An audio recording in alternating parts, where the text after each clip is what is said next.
Can, Sübhanalar nətərsən? Sübhana, bu ev tapşırıq da, bugünkü ev tapşırıqdır. Bunu evdə hazırlayıb gəlməlisən da, düzdürmü? Amma buradan hazırlayırsan. Yəni o hazırlama, o çalıya da, yəni çəkiliş mütləq olmalı. Böyle qaldır görün ağanı. Ay maşallah. İndi bir dənə mən görsədim. Bax.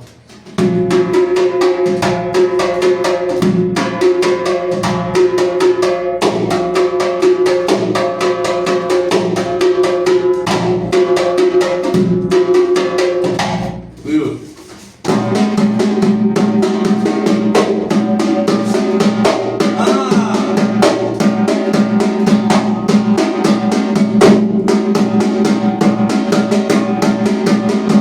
Allah!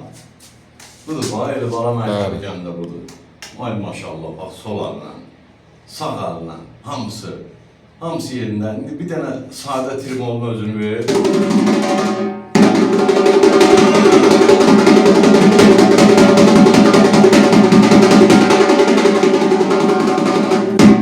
Allah! Sağ ol, Sübhana.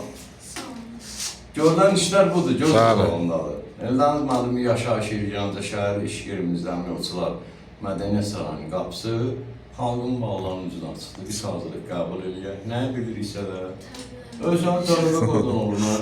Oy maşallah. Kesilə bilərsən asaq.